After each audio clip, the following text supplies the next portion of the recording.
A HIMARS strike with cluster munitions hit a gathering of Russian motorcyclists in the Zaporizhzhia region. Operational Command South reports.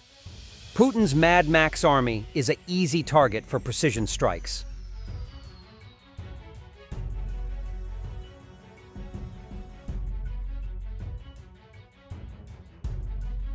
Footage shows North Korean soldiers already being equipped with Russian gear, and this is recorded less than 72 hours ago. This is the Sergeyevsky training ground in Russia's far east. The South Korea has confirmed that North Korea has sent around 10,000 troops to Ukraine to fight alongside Russian troops. This has been confirmed by South Korean intelligence. The National Intelligence Service's confirmation came after South Korean President Yoon Suk-yeol convened an emergency security meeting amid mounting speculation that the North may be providing its soldiers to fight Russia's war in Ukraine. Following the meeting, the NIS said it has confirmed the beginning of the North's direct involvement in the Ukraine war, after having learned that troops from the North were moved aboard Russian Navy transport ships. This development will change the calculus of the Seoul. South Korea has been holding back lethal aid for Ukraine, but started to change that notion when first ammunition supplies coming from North Korea arrived in Ukraine. This, however, is a completely different quality, even when the combat value of the North Korean troops might be questionable.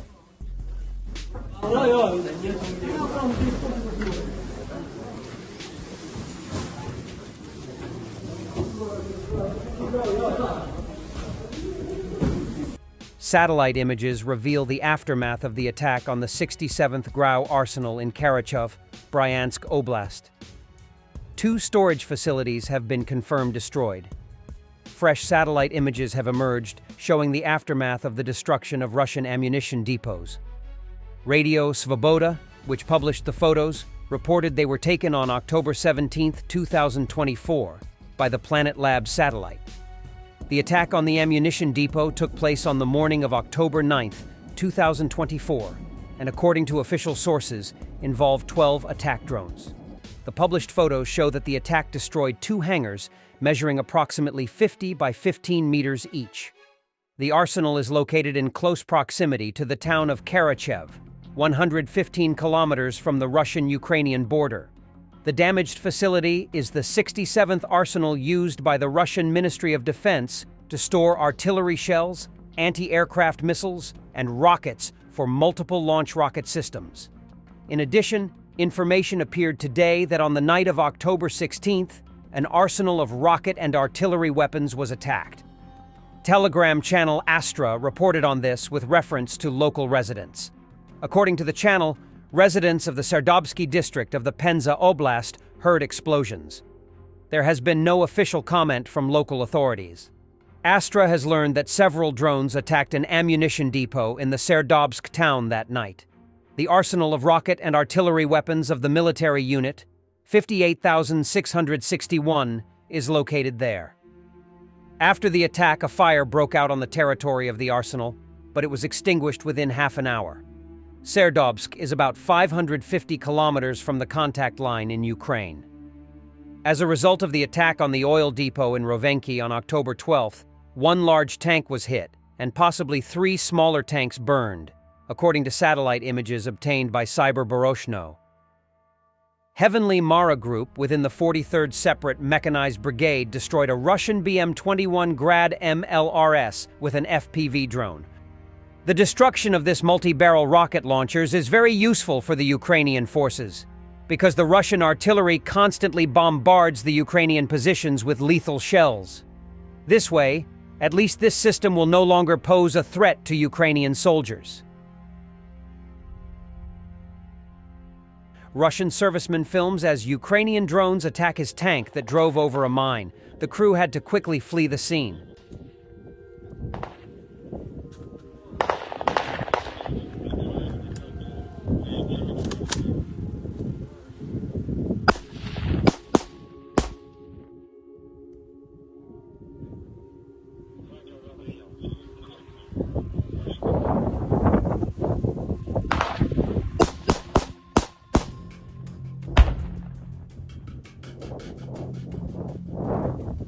Putin on the end of the war. talking about timelines is counterproductive. Of course, chatting about Kyiv in 3 days before the war started was productive, as the grandpa had a lot of faith in himself. It was easy to promise unimaginable consequences while sitting in a cozy office with a serious face. But after getting a beating from Ukraine at the end of the 3rd year, saying that defining timelines is counterproductive is certainly not the best look. It's no wonder they are involving the North Koreans. Setting deadlines is such a complicated thing, and it's actually counterproductive. Just now we were talking about the possibility of peaceful negotiations. Is that over already? And I said how it could be done. And if these are completely sincere oppositions from their side, on the other hand, please, the sooner the better.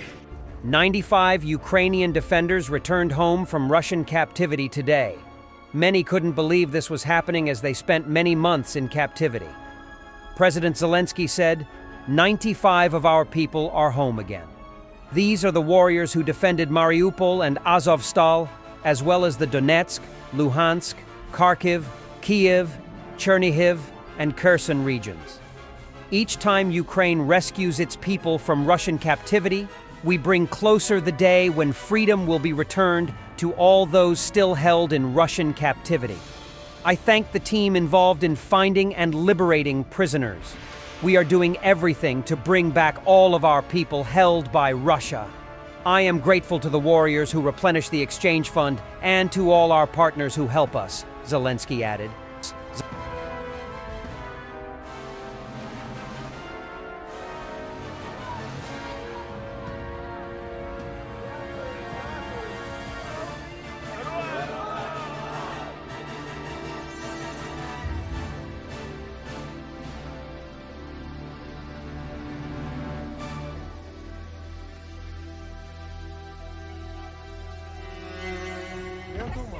Я вдома. Можна їдете? Спішиш виходити, визнавати.